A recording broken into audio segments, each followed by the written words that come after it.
Good morning, you lovely, lovely people. Come to the Philippines, they said. What have you got to lose? Your life savings? Now, that's extreme, isn't it? But this is what many people have said. You know, when they've come to the Philippines, they've lost everything. And it does happen. I'm sure it does happen. I don't know anyone that it has happened to personally, but you've only got to look around on YouTube and you see that horror stories.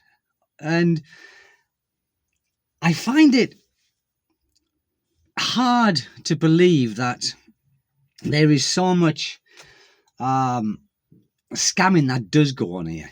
I know it does go on. I know it does. I was scammed. You know I was, if you watch my previous videos. But if you continue getting scammed by the same person and you're letting it happen, then who's to blame? Who's to blame? Now, that's that out the way, okay? Now, when I did a live yesterday, there's a lot of people, there's some people in the, like in the chat room who was planning on coming over here and living. And I've been here now for a long time. And would I do it all again? Yes, I would. I would come here in a heartbeat again.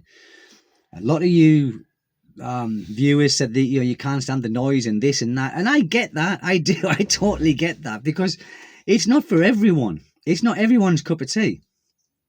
But what is there in your own country? I mean, if you're unsettled in your own country and you're finding it difficult to accept, especially in the UK, how it has become, the Philippines can give you a little bit of what England was like 40 years ago.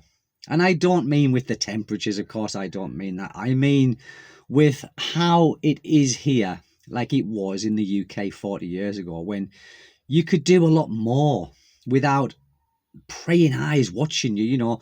For an example, I used to ride little monkey bikes, motocrosses. They were called monkey bikes, I think, in them days back home.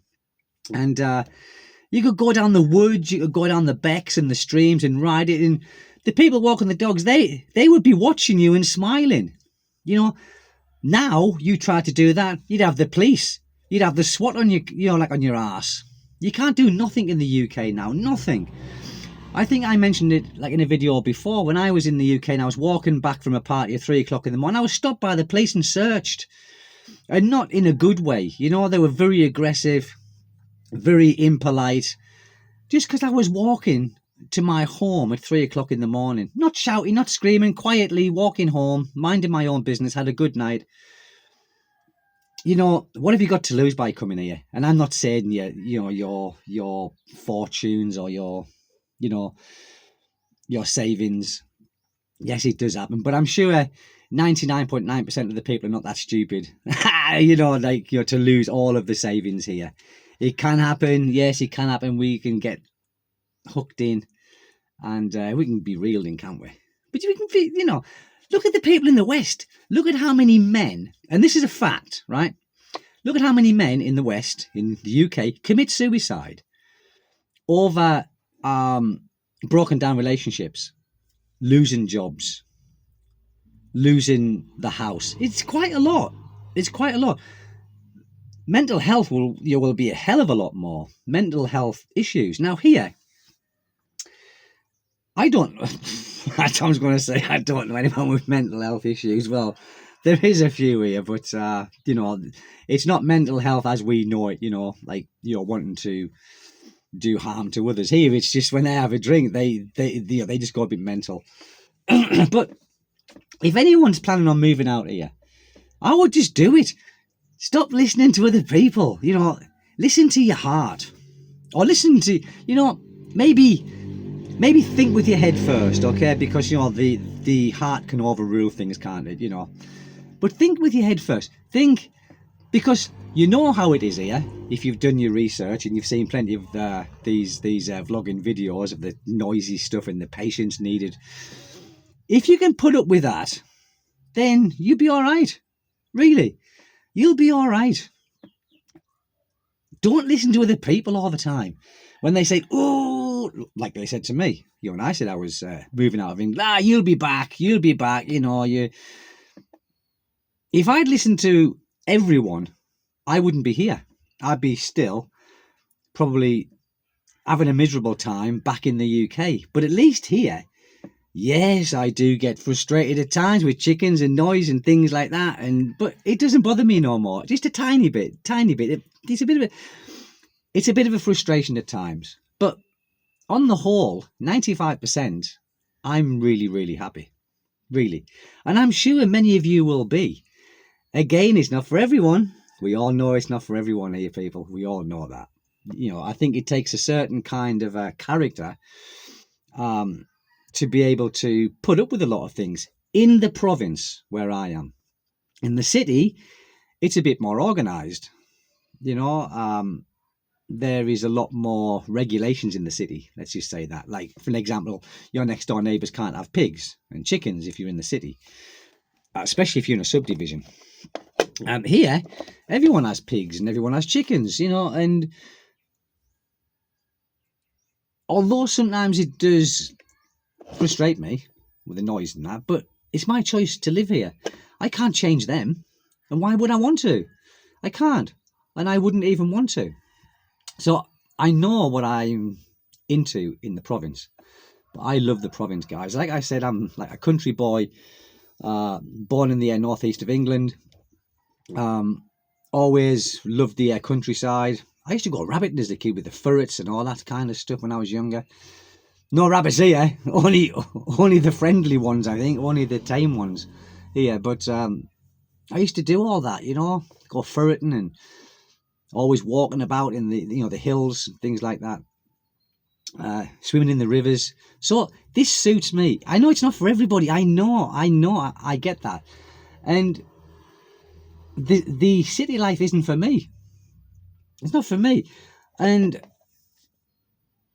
someone said to me in my live yesterday, do I miss the city? No, I don't. I like to go into it once every 2 weeks, 3 weeks, do our big shop, like in, is it called Savermore or something? Yeah, that's where we go. So I like to go there and have a look around. I like that, but I'm equally happy, and it's hot in the city. It's like a few degrees higher than what it is here. And so I'm pleased when I'm in the car and I'm coming home, back here. I miss the amenities at times, like, for an example, here there's no McDonald's or anything like that. It's not a restaurant, is it? McDonald's is a fast food chain that's going to give you a heart attack. But I still do miss a McDonald's on the occasion, and when I'm in the city, I normally have a McDonald's. I push the boat out, don't I? I push the boat out, but I go in McDonald's because my son likes McDonald's. He likes the Happy Meals and the little toys that they get. So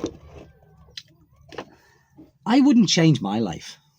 Seriously, people, I wouldn't change my life for the city life. I like it here. I like this kind of life.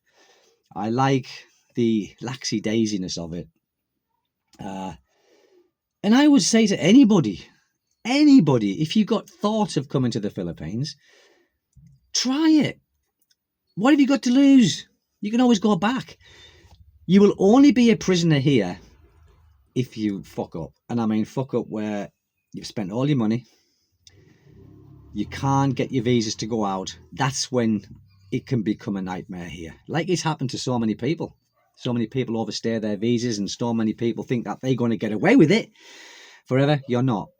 The Philippines is coming up in their systems, in their upgrades. So, and it only takes someone. It just takes a disgruntled person to phone up immigration. There's a foreigner here. I think he might be overstaying. I think. And they will follow that up. It's true, people. So don't, if you come here, don't think that you can do what you want, because you simply can't. The laws are probably stricter for foreigners than they are for their own people. Keep your nose clean. Fit in with the people. If you can fit in with the people, if you want to fit in with the foreigners, do that equally as well. But me, that's not for me. Come. Well, enjoy yourself here. Try it. Try it. At least you're one of the brave people who tried. At least you're not one of these people who sit in a chair and just daydream of doing something and never do. There are doers, aren't there? And It's the doers like us who do something, who experience things, whether it be good or bad. At least we have had the guts and the nerve to try it. Many people laugh at us because they think, oh, you went to the Philippines and now you failed and this, that, and the other. Oh, mate, yes, we might have failed, the ones who go back home with their tails in between their legs, but at least we tried. What did you do? What did you do? You just sat there. My dog's barking. Jackie! My dog's barking at someone walking past. He's very territorial. Doesn't bite, he just barks. So at least we are one of the people who are the doers and not the people who would sit in their armchairs all year thinking, next year I'm going to do that. Next year I'm going to do this. And they never do. And what gives them the right to judge the people who do things, even if we do fail? Even if we do fail at doing something that we wanted to do, we were brave enough to try it. We were brave enough to try it. So that's what I've got to say. And people say to me about Thailand and Vietnam. I don't know. I've not been there. I've got no fancy for it. I've got no fancy for going to Thailand or any other Southeast Asian country. I would imagine it's equally as good as here, if not better in some of the countries or some of the places that people talk about. But yeah, because I'm happy and contented here, I don't feel the need to want to go to them places. If I was a bit younger, I think I would probably go and have a little holiday there. But there's so much around here for us. You know, we can just get on a boat because the ferry terminal is just down here.